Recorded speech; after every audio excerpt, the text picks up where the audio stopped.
ዩናይትዶች ሳይጠበቁ ካርሎስ ባሊባን ከብራይተን ለማስፈረም እንግዲህ ከጫፍ እንደደረሱ ዴቪድ ኦርንስቴ አስታውቋል። ካርሎስ ባሊባ ቀደም ሲል ከዩናይትድ ጋር መስማማቱን ተከትሎ አሁን ላይ ዝውውሩ ሊጠናቀቅ ከጫፍ እንደደረሰና ብራይተኖችና ዩናይትዶች ከስምምነት ላይ ለመድረስ እንደደረሱ ፋብሪዞ አሳውቋል። ምንም እንኳን ካርሎስ ባሊባ ጉዳት ቢኖርበትም ጉዳቱ ግን የኛ አሳሳቢ እንዳልሆነና ዩናይትዶች ዝውውሩን ለመፈጸም ዝግጁ እንደሆነ በሰዓት ላይ ተሰምቷል። ስለ ካርሎስ ባሊባ ዝውውር በዚህኛው ቪዲዮ እናነሳለን። ለዚህ ቻናል ግን አዲስ ከሆኑ ሰብስክራይብ ማድረግ እንዳይረሳ። ወደ ቪዲዮ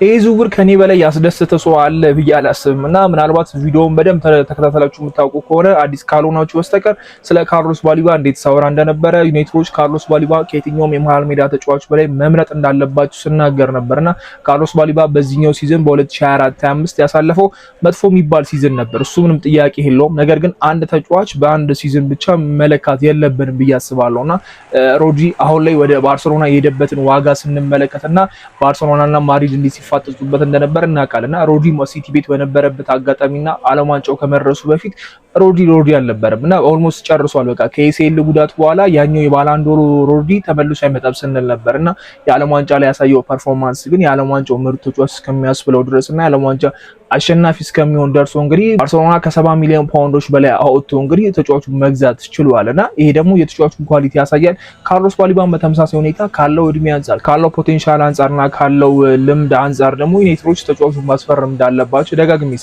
ስናገር ነበርና የመጀመሪያዎቹ ጨዋታ ላይ ሁላችንም እንግዲህ አብዛኛው የዩናይትድ ደጋፊም ሆነ አብዛኛው አስተያየቶች ሲሰጡ የነበረው በካርሎስ ባሊባ ወደ ዩናይትድ መዘዋወር ፍላጎቱ ተጫዋቹ ገብቶታል። ያ ነገር በቃ አቋሙ ላይ ተጽዕኖ አሳድሮበታል ሲባል ነበርና ራሳቸው አሰልጣኙም የብራይተን አሰልጣኝ ወጥተው ይሄንን ነገር በቃል ሲናገሩ ሰምተናልና ካርሎስ ባሊባ ወደ ዩናይትድ መዘዋወሩ አቋሙን እንደገደለውና እንዳወረደው ስንሰማ ነበር። የአፍሪካ ዋንጫ መሀል ላይ ሲካሄድ ደግሞ ያየነው ባሊባ ሌላ ነበርና የአፍሪካ ዋንጫን ካዩ በኋላ ደግሞ ካርሎስ ባሊባ ብራይተን የምንመለከተውና ካርሎስ ባሊባ በአፍሪካ ዋንጫ የተመለከተው በጣም የተለያየ ባሊባ ነበርና ያኛውም ጥሩ ባሊባውን በአፍሪካ ዋንጫው ተመልክቻለሁ። ስለዚህ ዩናይትዶች ይህንን ተጫዋች ቢያስፈርሙት ብዬ ስመኝ የነበረው ነበር። ዩናይትዶች ግን ሀሳባቸውን ቀይረው እነ ኤሊስ አንደርሰን ቅድሚያ ሲሰጧቸው ነበር፣ እነ ማቲያስ ፈርናንዴዝን ቅድሚያ ሲሰጧቸው ነበር።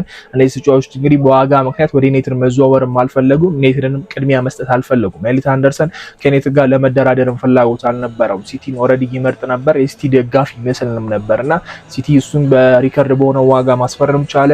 እነ ማቲያስ ፈርናንዴዝ ወደ ቶተንሃም ሄዱ። እነ ቶተንሃም በተመሳሳይ መልኩ እነ ቹዋሜኒ ማድሪድን እንደማይለቁ ሰማን። ከዛ እነ ሳንቶስ እና እነ ቴሌማንስን እንግዲህ ሳንጠብቅ ዩናይትዶች በሳምንት ውስጥ እንግዲህ ማስፈረም ቻሉና ብዙ ሳይባሉ የነበሩ ተጫዋቾች እንደሆኑ ሁላችንም እናውቃለን። የሁለቱ ፊርማ አስደንጋጭ ነበረ፣ ለሁላችንም ሳንጠብቅ የነበረ ዝውውር ነበርና ሶስተኛ ሚድፊልደር ማን ይሆናል የሁላችንም ጥያቄ ነበር። ሶስተኛ ሚድፊልደር ስቲል ካርሎስ ባሊባ የሚለው ሲም እየተነሳም አልነበረም። በቃ እነ ማኒዮ ኩኒ በዓለም ዋንጫው ባሳዩት ፐርፎርማንስ ምክንያት እነ ማኒዮ ኩኒ ተቀዳሚ ምርጫ ይመስሉ ነበር። ስቲል ግን ካርሎስ ባሊባ ለዩናይትድ የሚመጥነው ተጫዋች ነው እያልኩኝ ደጋግሜ ሳነሳ የነበረ ተጫዋች ነው። ተጫዋቹ ላይ ያለው ፍላጎት ተጫዋቹ ለዩናይትድ መጫወት እንዴት እንደሚፈልግ ደጋግሞ አሳይቶናል እና ያ ደግሞ ፖቴንሻሉ እንዲያወጣ ያደርገናል። በቃ ካርሎስ ባሊባ ዩናይትድ በመጨረሻ ሰዓት ነው ወደሱ የመጣውና ዩናይትድ ውስጥ ተስፋ ቆርጦበት ነበር፣ አቋሙ ወርዷል እያሉ እያሰቡ ነበርና ያን ነገር ለማጣፋት ዩናይትዶቹ ልክ እንዳልሆኑና አቋሙ እንዳልወረደ ለማሳየት እንግዲህ ካርሎስ ባሊባ በሚቀጥለው ሲዝን በዩናይትድ ቤት የሚያሳልፍበት አጋጣሚ ያንን የምናውቀውን ካርሎስ ባሊባ ያንን ትላልቅ ክለቦች ሲሯሯጡበት የነበረውን ካርሎስ ባሊባ እንመለከታለን የሚል እይታ አለኝና ዩናይትዶች የዝውውር ስራቸውን እንግዲህ ሳይጠበቅ እየጨረሱ እንደሆነ እየተመለከትን ነው። ሳንቶስን ሳንጠብቅ ጨረሱ።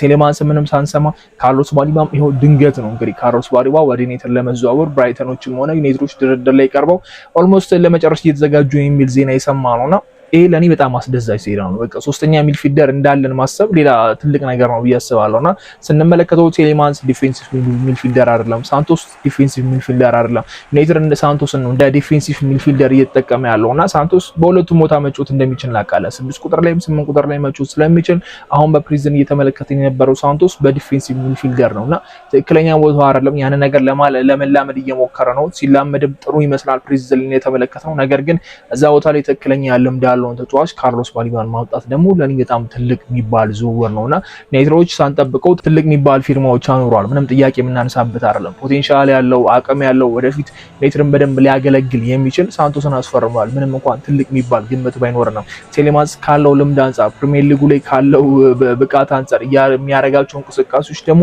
በግልጽ የሚታዩ ናቸውና ባየናቸው የተወሰኑ የፕሪዝን ጨዋታዎች የቴሌማንስን ብቃት አይተናልና ሳንቶስ ፖቴንሻል አለው ወደፊት ዩናይትድን በደንብ ያገለግላል። ቴሌማንስ ነው። ፕሪሚየር ሊጉ ላይ ልምድ አለው። የሊደር ሜንታሊቲ ያለው ተጫዋች ነው። ትልቅ ነው። ለነዚህ ለመሃል ሜዳ ተጫዋቾች በቃ እንደራስ የሚሆን ተጫዋች ነውና ባሊባ ደግሞ ፖቴንሻልም ኖሮት አቅምም ኖሮት ልምድም ኖሮት ይሄ ከአንድሬ ሳንቶስ አድጎ የመጣ ተጫዋች ነውና በቋሚነት ብታስገቡት ምን ታጫውቱት ምቹ አይነት ተጫዋች ነውና ዩናይትዶች ጣድ የሚባል ፊርማ አድርጓል። ምንም ጥያቄ የለውም። አሁን ላይ ኤኒሶች ላይ ጥያቄ የምናነሳበት ጉዳይ አይደለም። 35 ሚሊዮን ዩሮ ለቴሌማንስ ወጥቷል። 50 ሚሊዮን ለአንድሬ ሳንቶስ ወጥቷል። አሁን ደግሞ ወደ 70 ሚሊዮን የሚጠጋ ለባሊባ ያወጣሉ ተብሎ ይጠበቃልና እነዚህ ሲደማመሩ በአጠቃላይ ወደ 150 ሚሊዮን ፓውንዶች ይጠጋልና ዩናይትድ ገና ዝውውር መስኮት ሲጀምር ፋብሪዞ እንዳሳወቀው ከሆነ 3 ሚድፊልደር በ150 ሚሊዮን ፓውንዶች ለማስፈረም ነው ፕላናቸው የሚል ዜና አወጥቶ ነበርና ያንን ነገር ተግብረውታል። አሁን እኛ በጣም ብዙ ተነጫንተናል። ብዙ እንደደጋፊ የምንፈልጋቸው ነገሮች ነበሩ። ዩናይትዶች ተጫዋቾች የሚያስፈርሙ አይመስልም በቃ ለረጅም ጊዜ ጠፈት ተብለው ነበርና ባለፈው ዓመትም ተመሳሳይ ነገር ሲያደርጉ የነበሩት ሴስኮና ሴኒ ላመንስ የፈረሙበትን ታይም ስንመለከት ኦልሞስት የዝውውሩ መስኮት ሊዘጋ በተቃረበባቸው ጊዜያቶች ነበር። ሴስኮ ፕሪሚየር ሊጉ ሊጀምር ሲል ትዝ የሚላችሁ ሆነ ፌሮንቲና ከምናደርገው ጨዋታ ዛሬ ነው በቃ ዩናይትዶች አናውንስ ያደርጉት ሴስኮ ማስፈረማቸው። ላመንስ ደግሞ ባለቀ ሰዓት ነው በቃ እኛ እየጠበቅን የሚላኖ ማርቲኔዝን እየጠበቅን ወደ ሴኒ ላመንስ የመጡት። እነዚህ ሁለት ፍርሚያዎችን ስንመለከት ደግሞ ሴስኮ ምን ያህል ጎሎች እንዳስቆጠረ በዩናይትድ ቤት ስንመለከተው፣ ከዛ ደግሞ የሴኒ ላመንስ የአመቱ ምርጥ ፈራሚ መባልን ስንመለከተው ረጋ ብለው የሚወስኗቸው ውሳኔዎች ዩናይትዶች ትልቅ ነገር እንዳመጡላቸው ያሳየናልና አሁንም ቢሆን ካርሎስ ባሊባን ወደ መሃል ሜዳው መቀላቀሉና 3 የመሃል ሜዳ ተጫዋቾች ማስፈረማቸው ለዩናይትድና ለማይክል ካሪክ በጣም ትልቅ እድገት ነው ብዬ አስባለሁና በሚቀጥለው ሲዝን ቻምፒየንስ ሊግ ነው የምንጫወተው። ቻምፒየንስ ሊግ በጣም ትልቅ መድረክ ነው። እነዚህ ተጫዋቾች ባሊባ ምንም እንኳን የአውሮፓ መድረክ ላይ ልምድ ባይኖረውም ግን በዛ ቦታ ላይ በጣም ፐርፎርም ሊያደርግ እንደሚችል በጣም እርግጠኛ ነኝ። ቴሌማንስ በቻምፒየንስ ሊግ በቪላ ተጫውተዋል። ሳንቶስም የተወሰኑ ጌሞች ከቼልሲ ጋር ማድረግ ችሏልና ጥሩ የሚባል የመሃል ሜዳ ሰጥተውናልና ጥያቄ የምናነሳበት የመሃል ሜዳ አሁን ይኖረናል ብዬ አላስብም። ኮሜኑ ነው እሱን ብቃት ጥያቄ የምናነሳበት አይደለም። አቅም እንዳልሆነ አቃለን ቴሌማንስን ምንም የምንለው ነገር አይደለም።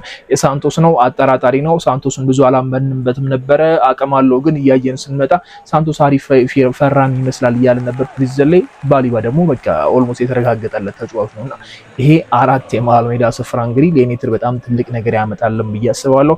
አሁን ላይ በራስ መተማመናችን ትንሽ ከፍ ብሏል ብዬ አስባለሁ። የተከላካይ ጉዳይ ደግሞ ካርሎስ ባሊባን እንደጨረሱ ወደዛ ነው የሚዞሩት የግራ ተከላካይ ላይ ብለዋልና ሶስተኛ ሚድፊልድ ካስፈረሙ የግራ ተከላካይ ምንም ጥያቄ የምናነሳበት ጉዳይ አይደለም። እሱ ግዴታቸው ነው። በቃ አማራጭ ራሱ የላቸውም። አሁን ባሊባን ባያስፈርሙ በነማውንት ምናምን ሊጫወቱ ይችላሉ እንላለን። ሉክሾ ግን ብቻውን ስለሆነ ብቻ የግራ በኩል ላይ ማስፈረማቸው የማይቀር ነገር ነውና ካርሎስ ባሊባን በዩናይትድ ማሊያ ማየት በመቻል በጣም ደስተኛ ነው መሆኑና ዩናይትድ ትልቅ የሚባል የዝውውር መስኮት አሳልፈዋል ለማለት አንድ ፊርማ ይቀረናል።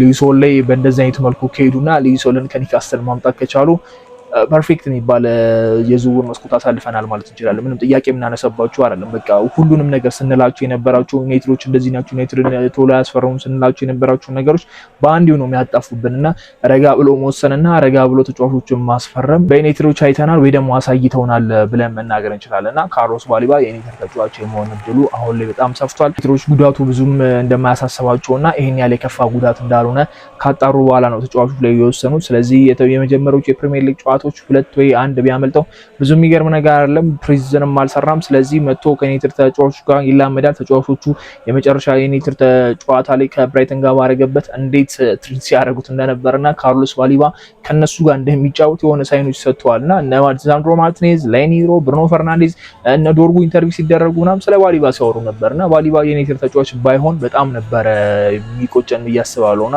አሁን ባሊባን ማየታችን ትልቅ ነገር ያመጣልና ትልቅ ነገር እንመለከታለን እያስባለሁ። ሀሳብ አስተያየታችሁን ደግሞ ኮመንት ላይ አሳውቁኝ። ዩናይትዶች ከብራይተን ጋር ሲስማሙና በካርሎስ ባሊባ የዩናይትድ ፈራሚ ሲሆን ደግሞ በደንብ እናነሳ ይሆናል። እንዴት አያችሁ ፊርማውን? ኮመንት ላይ አሳውቁኝ። በሚቀጥለው ቪዲዮ እስከምንገናኝ ግን ይመቻችሁ። ቻው።